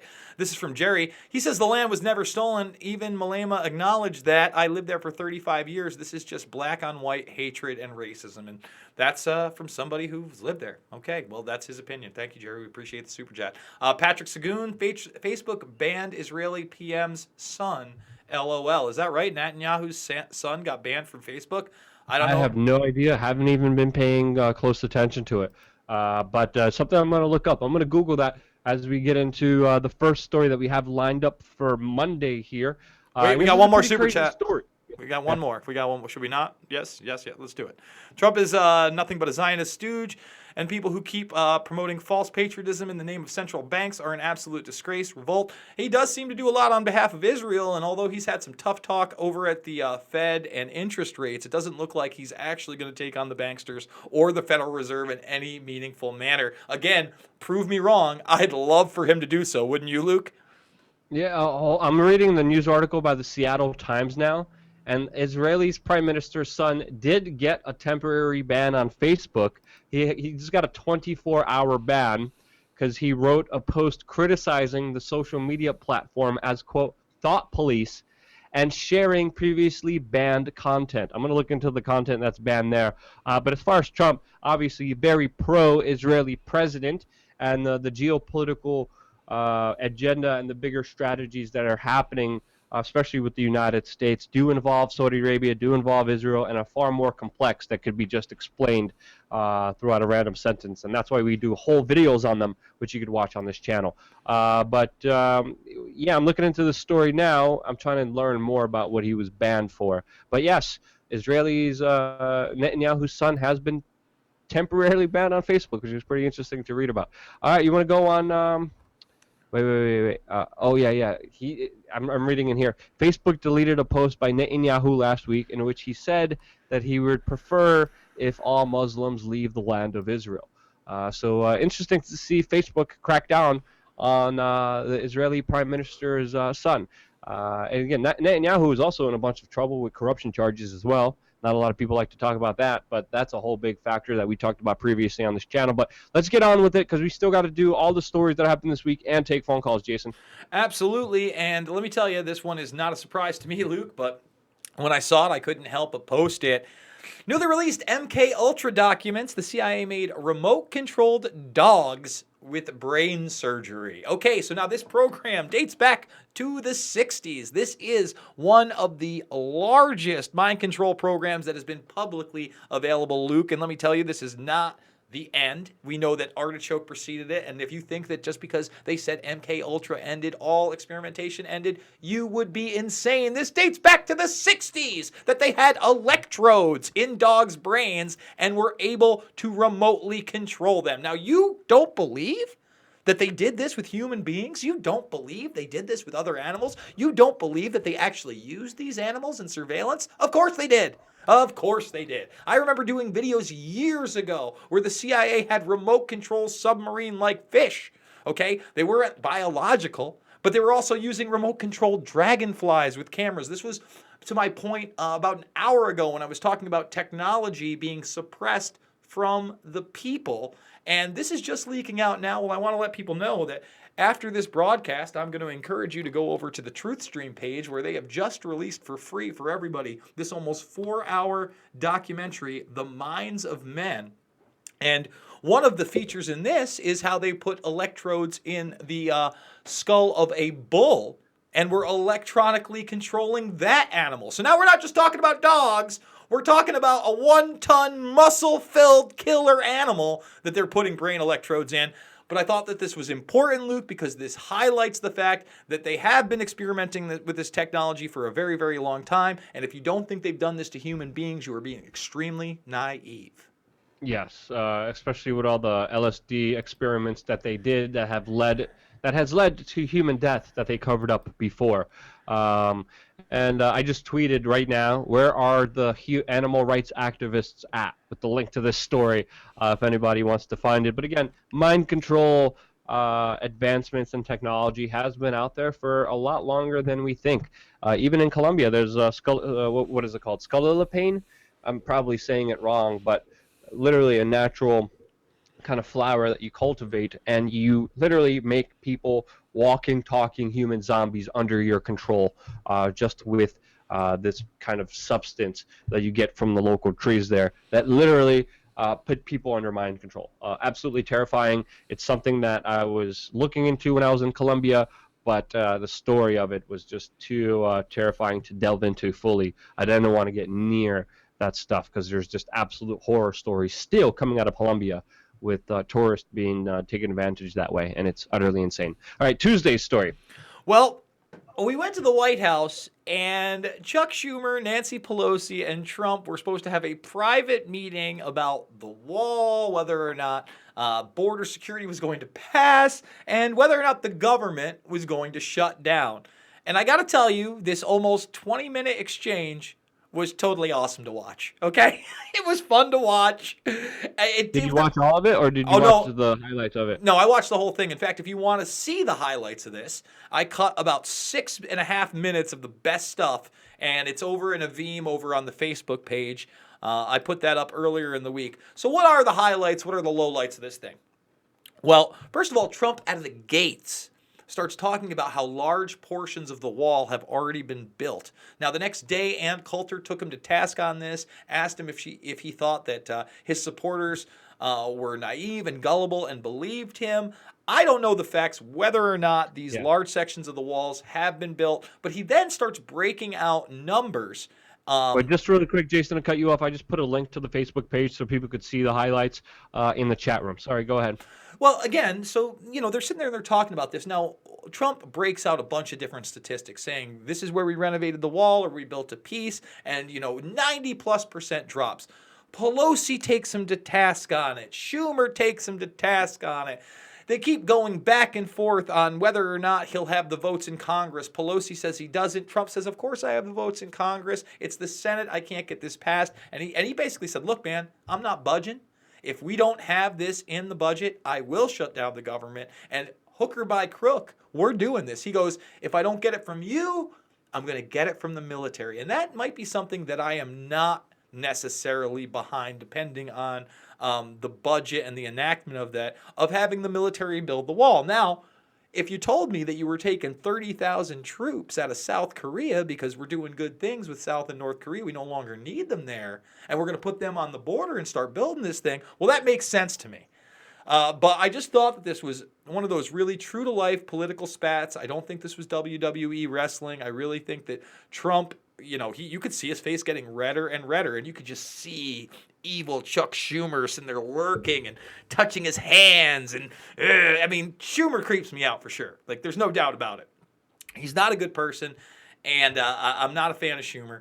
But at the end of the day... to Amy Schumer. Like, what kind of... Is he really? Yes. No, he is not related to Amy Schumer. They worked together. Yes, they are. Yes. They worked together on legislation. I believe it was gun control legislation that Amy Schumer and Chuck Schumer were publicly announcing together. They are related. Well, that's terrible because Amy Schumer is actually in my town quite a bit now. She married some guy about 20 miles out, and this is her new hotspot. I've seen her. Try to hit on her, Jason. I'm trying to run into her so that because she's always at the coffee shop I go to, so I can just get her on the record on some of her more ludicrous policy. Listen, I'll kill her with kindness. There's certain things about. Here's what kills me about Amy Schumer. Amy Schumer is Mrs. Me Too, Mrs. Believe Women. She was at that Kavanaugh hearing going, I want to be arrested. I want to be arrested. I think she's funny. Amy, did you forget that you dated Anthony Jeselnik for years, and then after you dated Anthony Jeselnik, you went on his show all the time? And Anthony Jeselnik's bread and butter are rape and women abuse jokes. His bread and butter. And you know it and I know it, and there's no denying it. But I can't fathom it, okay? Listen, you believe people. It's not every woman, and it's not every man. You go on a case-by-case basis. Human beings do great things, and they do horrible things. There are truthful ones, and there are deceitful ones. There are manipulative ones. You cannot box an entire gender, and I'm not even allowed to say a gender because apparently you can identify as Rudolph the Red-Nosed frickin' Reindeer if you want. And you better not deny that fact to people. Maybe that's what we need to do. I just sent you an Instagram of Chuck Schumer and Amy Schumer. They just look like satanic, literally evil. Of just like that's the best way I can describe something right now. You can just see it yourself. Maybe we could put it in the video. I'm gonna have to look. Okay, I see you sent it right there. Yeah, we can definitely put it in. Wait. Is that you sent me? Oh, that's somebody else sending me Stephen Miller. Sorry. Yeah, they called for stricter gun control before and worked on legislation and pushed legislation to restrict the Second Amendment. Oh, yep, there they are. Article right there, so you can check it out as well. Well, I hope that they're not related, but I'm definitely. He says for your cousin. Chuck is Amy's uncle. Oh. Yeah, I mean, we could just move on. You could just show the photos, and then we could move on to Wednesday's stories really quickly. Yes, and this is a huge story. And this is a rather suppressed story. In fact, I only found it, Luke, over on CBS and the Daily Mail. It's odd that they didn't want this one to come out. That a top New York doctor for the Rockefeller Institute. Let me repeat that. The Rockefeller Institute abused 1,000+ victims. 1,000+ victims over a 40-year period. And guess who covered it up? The Rockefeller Institute. Okay, we know just from the little documentation, forget about these poor people that are sitting there talking about how they were physically molested by this man, how this man was taking Polaroids of their naked bodies. Believe me, sharing them with other pedophiles, for sure. That's what they do, but protected by the Institute. Okay, there are letters that span decades ago of the allegations of abuse, and we're just hearing about this in 2018. I believe it's 7 years after this guy's death. Or I'm sorry, was it 11 years he died? Yes, he died 11 years ago. I don't want to be incorrect at all. This is maybe the most prolific child sexual abuser that we know about in history. And he used the Rockefeller Institute, one of the most prominent and respected institutes in the world, as his cover. And those people did not mind covering up for him. It harkens back to the Jimmy Savile case and royalty in Europe, and it shows you that there is a network of high-level pedophiles. And these aren't just creeps in their mom's basements or in some sordid apartment. No, they're top-level politicians, people in entertainment, and people in the medical and law industries. They are people that are looked at as the pillars of society in many cases. And this story needs to go mega friggin' viral, and the Rockefeller Institute better pay out millions upon millions to these thousands of victims. Well, shouts out to CBS for actually talking about this, but this story has been very, very underplayed. And gee, what a surprise, the Rockefeller Institute protecting pedos. Imagine... I can't believe that happened, Jason.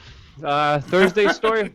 Thursday's story is actually just the South African politician who was urging people to kill whites. So we're just going to jump over to Friday's story, and this one's a big one. This actually did happen on Thursday, so it harkens back. The Senate voted to end our military action on behalf of Saudi Arabia in Yemen. So everybody should think, oh my God, thank you. 56-41. By the way, F those 41 senators that voted in favor of this, okay? Let me tell you something, Luke. It's a smokescreen. It's a farce. When I watched this thing, there were people trying to introduce amendment after amendment after amendment to cut the nuts off this thing, to basically make it like it did not exist. Now, for the most... Yeah, I mean, for everything. There were actually opposition senators that would stand up and basically say, if we pass this, there's no reason to be here. There's no reason to be here. Of course, most likely being paid by the Saudi empire. Absolutely, and special interests on their behalf. Now, I want to read this for people because it is just so damn important. And it shows that this is going to be the new proxy move, okay? And by the way, 99 senators out of the 100 showed up. I'm not sure who was not there. But all 99, Luke, every single one of them voted for this provision. Another amendment made it explicit that the resolution did not affect joint military operations with Israel, which convinced some wavering Republicans that it would not have unforeseen consequences for other alliances. So what does this mean? I'll tell you what it means. It means that now all they have to do is say that this operation is a joint operation with Israel, and the rules are the same. 99-0 this passed. That means if Israel says that it's okay for Saudi Arabia to bomb a section in Yemen and it's a joint action, we're doing it. We're not leaving. You get the bombs. It was the most mind-blowing thing, and not one senator stepped up. Now, I don't know if Rand Paul was there, but I imagine that he was. I'm not sure who the one missing senator was, but shame on you, Rand Paul. And shame on you, Bernie Sanders. And Bernie Sanders, actually, I'll give him this. While they were going to vote on this, he actually went over to the microphone and he said, now, just to be clear, this amendment is only in conjunction with Israel, correct? But as soon as those magical words were said, yes, sir, just Israel, okay. Yes, I will vote yes. And so did everybody else. So as much as I wanted to celebrate this as a watershed moment, a moment like when Monsanto took over Luke, or Monsanto had to pay the price. And by the way, I think we may have lost Luke's video. I'm not sure if his audio is still there. It's not. It's another deception. It's another lie. So I think he's going to reset his video. Hopefully he'll be calling me back in just a moment. Or I'm going to call him in a minute. Let's see. But while we do that, folks, let's not waste your time. And let us continue to the next story, Saturday's story.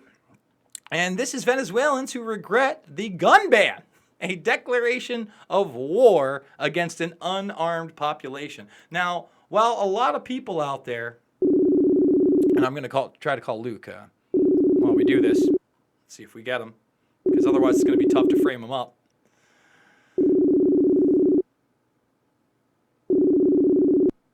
And did we get him? Yes. Yep, I'm here. Awesome. I didn't want to have to reset that up. So, Luke, I've moved on to the... Actually, let's come back because we were just starting this story. What are your thoughts on all that before you got cut off? But, again, I wanted this to be that watershed moment, Luke. I wanted to be that Monsanto moment where they're going to pay for their crimes and more people are going to come in. But to me, this is just more disinfo and pandering to those special interests, the Saudi Arabian and Israeli special interests that we bow down to constantly. Well, yeah, and it's so apparent and clear. Hold on, I'm hearing a double echo. I'm hearing an echo now when I'm talking.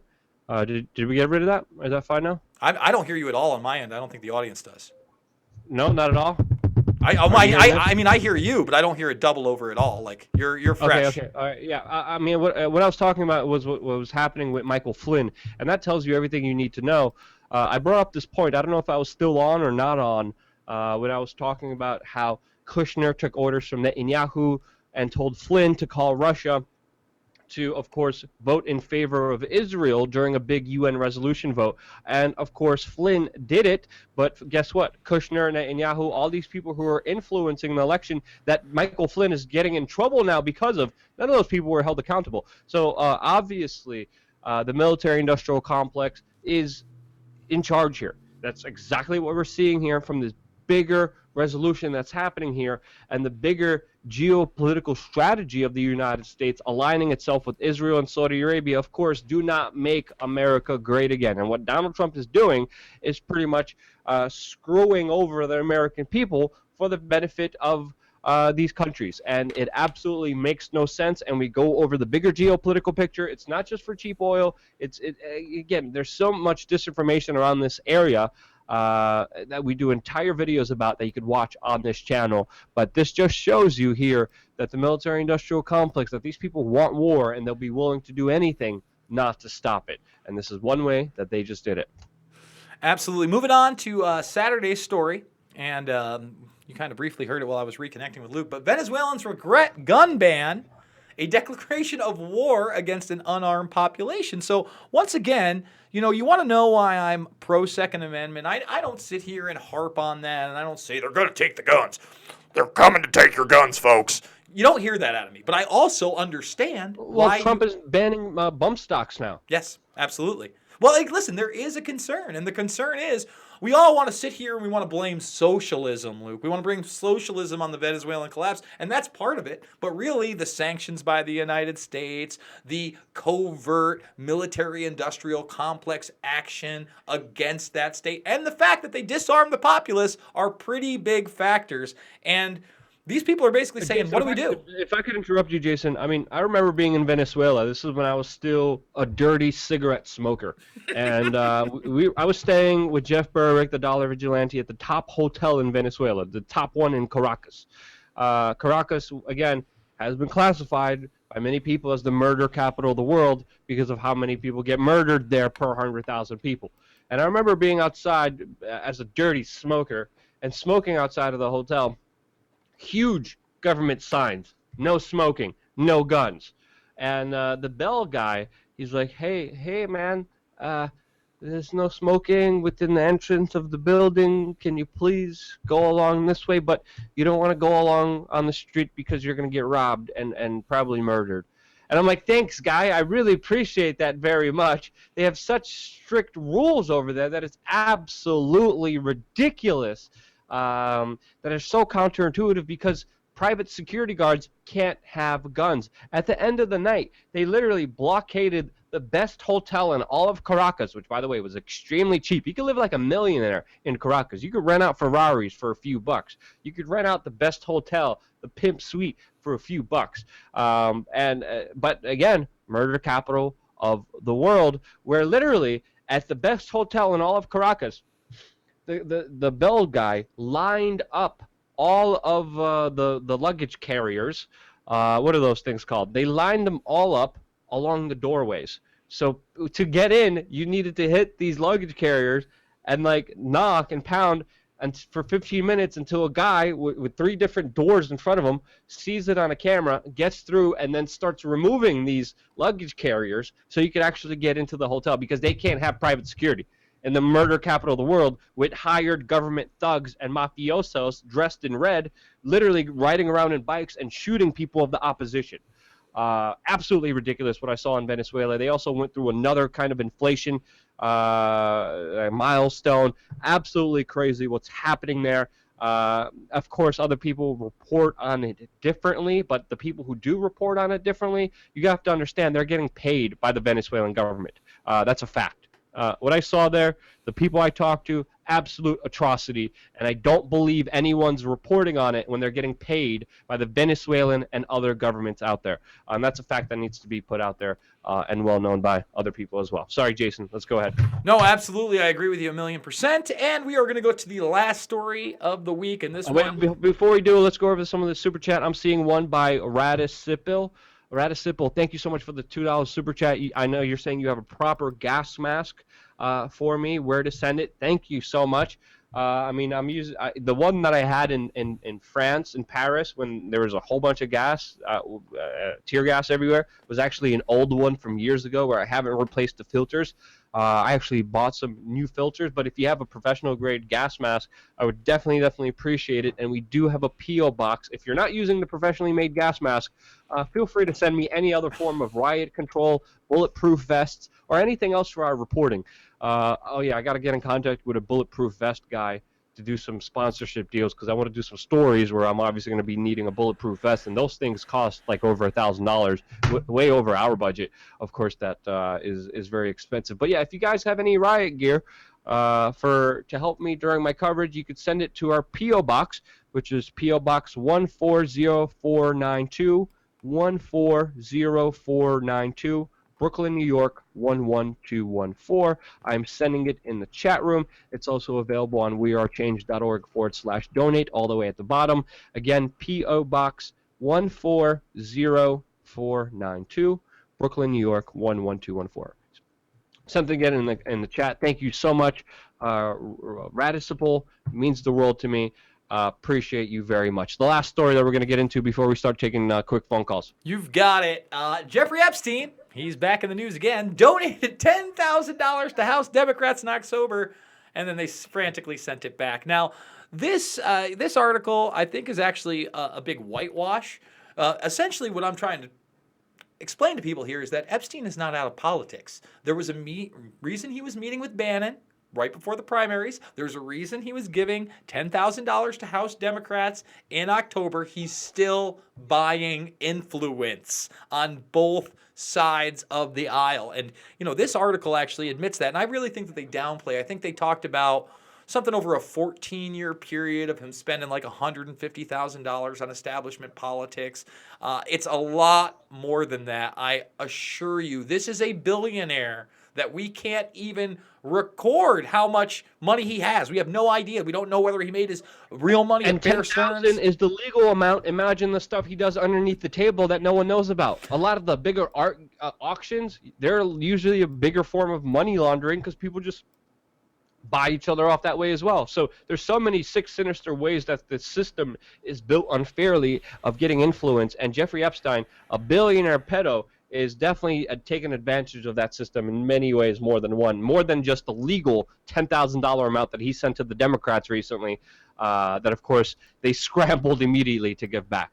And I just Sorry, want, go ahead, Jason. no, I just want to point people to our conversation from last week's program. I put that excerpt up over at Facebook. You can watch it in full there, or you can watch it over on the backup channel of Pulse Change. And it shows you, this guy was willing to pull out every stop that he could in a trial that was postponed for almost a decade. And then as soon as they were at jury selection, he admitted he was a liar. He admitted he had done the wrong things. He admitted the other guy was honest, the other lawyer.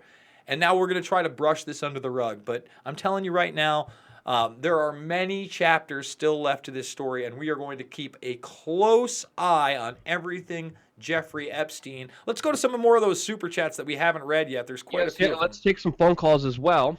Jesse Smith has a great idea. He says, government shutdown plus privately funded border wall sounds like a beautiful anarchist Christmas. Jesse, I agree. Things should be done voluntarily, and I think government should have GoFundMes. I think there's no reason, if some people want to do something, do a GoFundMe. Let's take this phone call, Jason. You are live with Luke and Jason. What's your name? What would you like to talk about? Hey, how you doing? My name's Matt. I'm from Tucson, Arizona. I'm from Reno, Nevada. And I just wanted to say I look at our current society as an infinite amount of negative circles hiding one giant one. You guys talk about all this.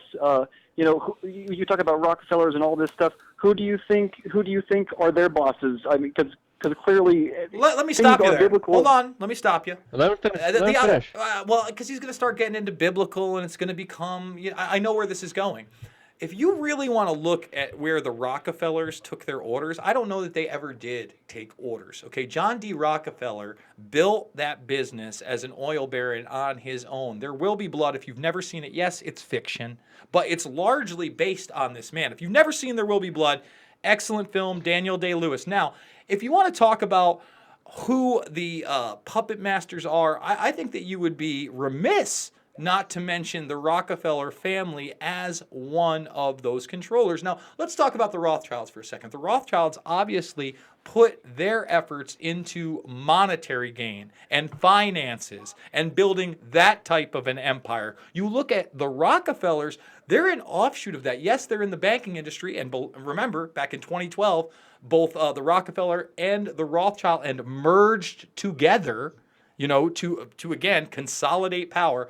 But the Rockefellers have always been more interested in setting up infrastructure. David Rockefeller himself was military intelligence before he ever got into his family's business. In fact, I did a story on him last year where they were revealing his card set system, which was almost like the Dewey Decimal System. Remember that story, Luke? It was amazing. No, I don't. He had actually, every time he had met somebody, made a card system. Like, you would pull the drawer out, there would be Henry Kissinger. His card would say, I met him in 1968 here, in 1970 there. Trump had a card. Kissinger had a card. You name it, they had a card. They're very meticulous. Wow. Now, at the same time, I just want to say this, if you think that David controlled Nelson, who controlled John, that even within family. Wait! You didn't let me finish. I'm not saying I'm not saying that it's completely biblical. I'm saying with how things are working at this point, you can't throw anything off. You guys say it all the time. Everything we see is a lie. We don't know anything at this point. And also too, we all look at politics or this or that or. Why don't we look at ourselves? Everything's fucked. Do you guys really think that there's fixing this infinite amount of negative cycles? There's nothing, which gets to the point of it being biblical. The only thing that could fix this disgusting society would be a massive reset. Because look at the all right. So wait, hold on. I just want to say this. It's a message that we actually have been talking about: self-responsibility, changing yourself before you actually try to change this world. Because we can't be bodies of hypocrisy. And there are some people that do believe in, satanic Luciferianism that are in the upper echelons that do use that. And there's no denying that. There are elements of that. There are people, there's the Bohemian Grove, there are rituals, there's a lot of secret societies that do a lot of weird, satanic, sinister stuff. That is a bigger aspect of it.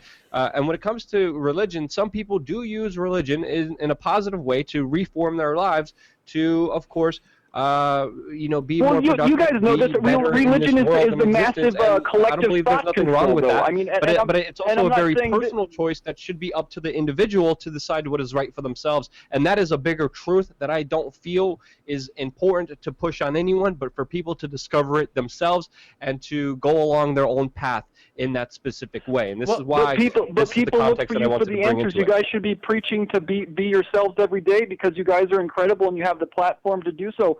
Because without fixing ourselves first, the infinite circles are just going to continue, like you say. Well, let me just say this, my man, and I do appreciate the call. You're obviously very passionate, and I appreciate you saying that, we do a good job here. I don't think that there are infinite negative circles. I think that there's negativity. We all have those vibrations within us, man.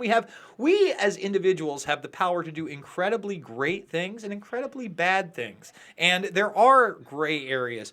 The bottom line is, I don't know if there's an overall controller. I think that spiritualism is very important. However, I've never tried to push religion on anybody. And I've never ever tried to decry somebody else's religion that was a non-violent, peaceful one. I may have disagreements with aspects of religion, but I've never said, I don't like this person because they're Christian or because they're Muslim or Buddhist or any of that. I think that's absolutely negative. Yeah. And like the caller alluded to, Luke, you got to take control of your own life before you can really try to help other people. But that doesn't, see, the infinite circles of evil and deception. Listen, we have forces in the universe, and I truly believe if we're going to get all philosophical in religion, the only thing I can tell you, Luke, is that I believe that good and evil do exist. I mean, obviously they do exist. Obviously they play a big battle in it. You believe what you believe. We got to, again, Jason believes what he believes individually as himself. I personally believe that there is a bigger kind of spiritual warfare out there. I do believe that there is something bigger out there than is just us. What it is exactly, who it is, I don't believe it is right for me to talk about or to push, because again, that's a very personal thing that I came to my own conclusions on, that I hope you come up to your own conclusions on. And to me, there is a battle between good and evil. To me, it is very clear that a lot of other people, when they're stuck in their wrong, negative ways, there's something else not human about them. There's something else not there about them. There's something that are soulless about them. And there are individuals that you look in their eyeballs, you feel you're just around them. You literally just are in the same room as them. You could feel them. You could sense them. And I know this because I talk to a lot of a lot of bigger people out there. And holy cow, I can't tell you. We could get into this and we could go on for a long time. Whoa, there's a lot of things that are out there that are very hard to describe in words. That's the best way I could put this, to be completely honest and transparent with everyone out there. All right, let's go over some of these super chats, unless you want to say something, Jason. No, let's do it. $750 billion defense budget, but no $5 billion for our border. That's working to be self-sufficient. Thank you for that super chat. I couldn't agree with you more. Well, it's not even for the border. It's supposedly to upgrade the border, which other presidents haven't had a problem in getting and approving. The Democrats are making a stand. Trump is making a stand. I just hope the whole government shuts down, including the military-industrial complex, which it won't, which is a whole other topic that I made in a previous video. Sorry, go ahead, Jason. It's not a real government shutdown. Everything still runs except for the bare bones that doesn't, and don't worry, they'll just print more money. The basic peon, the basic people that the elites view as peons, the postal worker, the national park worker, veterans benefits and all that, they get screwed. Everyone else, yeah, you're fine. All the other real big criminals, all the real big gangsters, they still get their paycheck. Don't worry about it. So it's not really a government shutdown. We got another super chat by Flyboy1776, and he says, shout out to Jason for promoting fellow InfoWars alumni. Minds of Men is shown for free in 11 minutes on TruthStream Media channel. Don't know what this means, but alumni, I don't know. I think me, Jason, and TruthStream Media would definitely consider us something else other than alumni, to say the least, from our experiences from that other organization. It's definitely not alumni, but something else we could get into on a whole different rampage. Unless you want to cut me off, Jason, cut me off. No, I'm just gonna say that the movie's awesome, and like I said, when you're done with this, if you think you got it in you for a 4-hour documentary, because it's close, it's 3 hours. That's a long documentary. Oh, dude. it's so. I wish they'd broken up into 6 or 7 spots. I still think it's absolutely excellent. I can't recommend it enough. So Or like 200 YouTube videos. well, they could have done that. They decided to go this route, and they're just a talented power couple, and they've done great work throughout. So big ups to Truth Stream, and I love them. I love them as an independent media organization. 4 hours, holy moly! All right, let's finish this. Let's finish these off. Jesse Smith, Infidel Body Armor should sponsor you guys and send you a product your way in exchange for ads. Yes, that's what I'm working on, Jesse. I'm working on getting some body armor, and we're going to be hitting some other conflict zones and areas very soon. Thank you again, Radicipple, for having a proper gas mask. Means the world to me. You have no idea. Got another super chat by Patrick Segan. He says Telesaur might mint Global Research RT or Cred Venezuela. That means they're credible on the Venezuelan topic. I know that you would argue with some of that. Telesaur does get money from a part of the Venezuelan government, part of Latin American leftist governments that do support Venezuela. There's a conflict of interest there that I think does need to be made aware of. But overall, Telesaur, when it comes to other topics, has been okay. They're not the worst out there. But you got to see where people get their money from, because it does influence them. That's why we get super chats from you. That's why we get donations from you. That's why we serve you. We don't know who you are. These $5, these $2 all add up, and they all mean the world to us. But this is the perfect way to run a media operation to keep us fully transparent, because if the Venezuelan government was giving me money to do my news reports, if I went down to Venezuela, my news report would look a lot different than it did. And obviously that's just pretty clear, but a lot of people are having a hard time understanding that. But that's just my personal take on it. Another super chat by Michael Sanchez. Cut me off, Jason, if you want to say anything. Wish I had more to give. Thank you so much for your detailed work. Again, Michael Sanchez, thank you so much.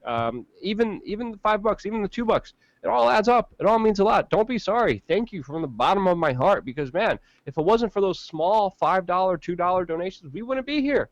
Seriously, it's the little bit. It's everyone individually doing just a small amount that means the world to us, and is really the big game changer here. This is what's going to allow us to survive the big media apocalypse storm that is pretty much we're in the verge of. All right, let's take this phone call, Jason. You are live with Jason and Luke on the WeAreChange live stream. What's your name? What would you like to talk about? Oh, hey, Jason. My name is Justin Morrison. I'm from Bloomington, Indiana. I just wanted to get your guys' take on Tom Fitton and Judicial Watch's investigation into Hillary Clinton. Do you think they have anything substantial? I do, honestly. But here's the thing. The media almost gave no attention whatsoever to the fact that Tom Fitton was on Capitol Hill the same day, same time. See, he was before Congress while the Senate vote was going on for the Clinton Foundation. Now, it was a big day. That was the Bolton speech at the Heritage Foundation that we went over earlier. That was a huge thing in the Yemen piece. And then Tom Fitton was basically being eviscerated by the Democratic opposition, saying the Clinton Foundation has been, they've been investigated twice. They've been exonerated. Tom Fitton, although I am not the biggest fan, you gotta understand, I know Tom Fitton from the 9/11 Truth movement when he was under John Judge at Judicial Watch. I know you remember those days, Luke. Tom Fitton was a much younger guy. He was not the head of this, and he took some opposition with people like myself, people like Luke, that dared speak about controlled demolition and other issues with 9/11. However, I think he's done an exemplary job of, exposing the Clintons. I follow them on Twitter. At the same time, I think he's been way too partisan in support of Trump. Now, at the same time, I would say that I have noticed. Yeah, I would say that he is correct in denouncing the Russiagate nonsense, as we do here. But because he comes off as such a partisan person, it's easier to dismiss him in the mainstream media. And as I just discussed, most people did not even know that those hearings on the Clinton Foundation took place, my man. What are your thoughts, Luke?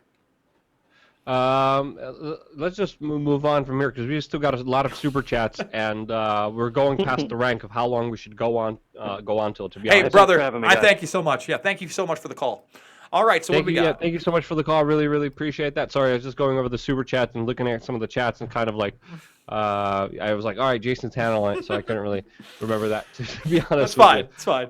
So Ramsey said, did I miss a chance to call? I mean, we took calls, No, we're brother. taking calls right now, so feel free to call in anytime you want. We got another one by the Truth Lady. She says, left out morticians on the list of evildoers. Anything to say about that? Well, but basically what she's saying is that there are necrophiliacs out there that are molesting children as well. And unfortunately, Luke, with the Jimmy Seville case, it did come out that not only was he molesting terminal patients in hospice, but he indeed was having sex with cadavers. Oh, yeah, exactly. Satanic, evil, crazy stuff that's not human.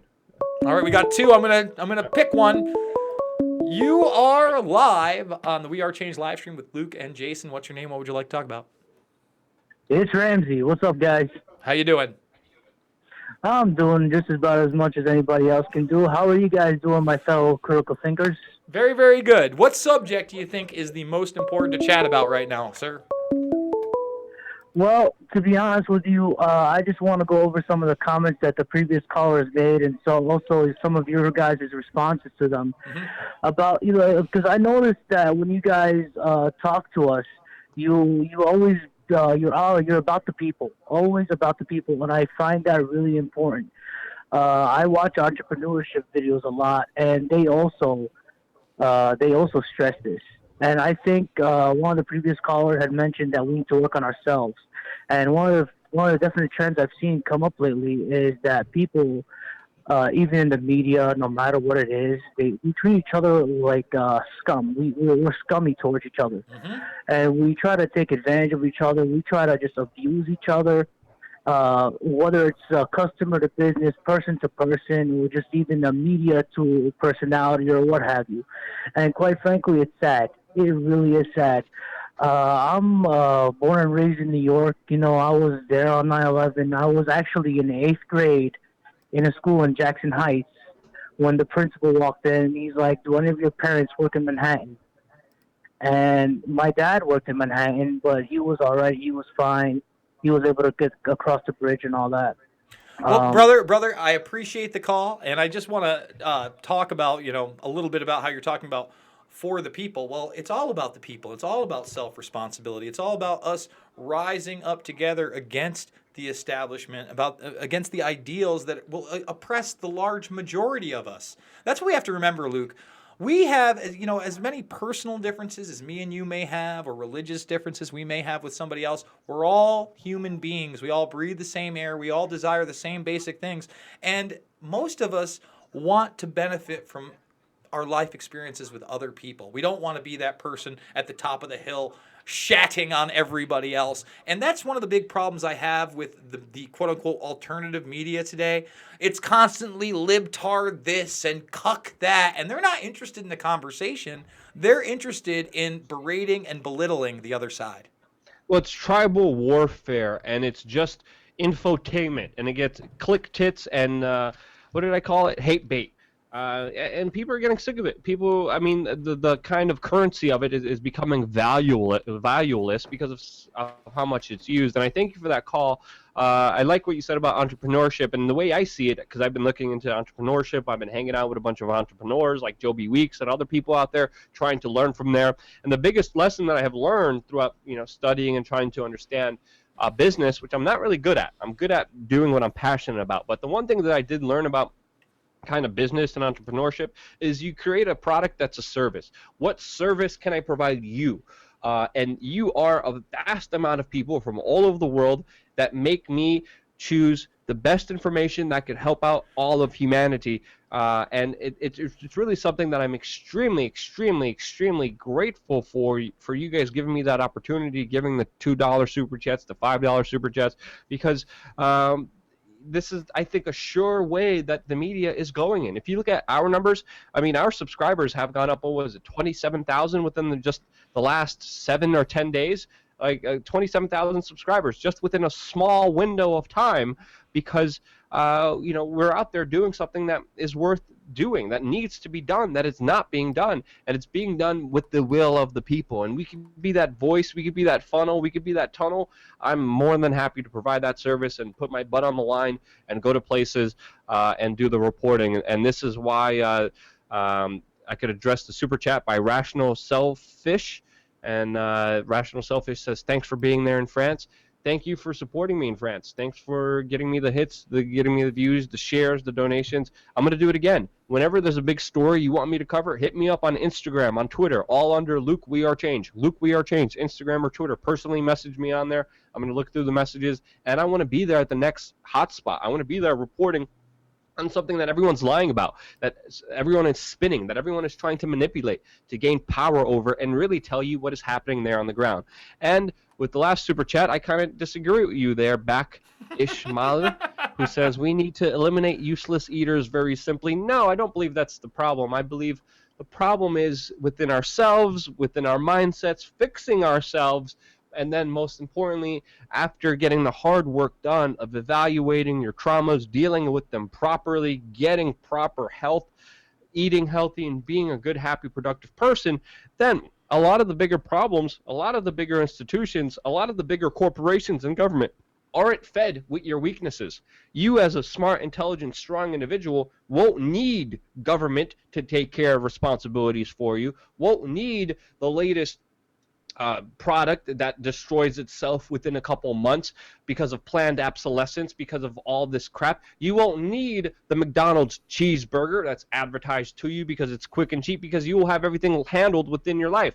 And then every other negative aspect won't be reinforced by your negative behaviors. And they only are enforced by your negative behaviors because of your decisions. So thank you again for that caller, or Razmi, talking about self-responsibility, entrepreneurship, because it's a big one, and it's a big one that begins with you. Thank you guys for your phone calls, for your super chats, for everything. Jason, thank you. Anything else you want to say before we end this broadcast? I just want to remind everybody we are putting out videos 5 to 10 times a week between both channels. Please subscribe to the backup channel. Please hit the notifications. Share us on social media. Sign up for the email list. It's right under every video now, guys. You can't miss it. We send it out twice a week. We let you know all of our stuff. But most importantly, hey, you want to get out there, do your thing, please do, and be the change you want to see in the world. Couldn't have ended it better. Love you guys. Thank you guys so much for watching. Stay tuned for more.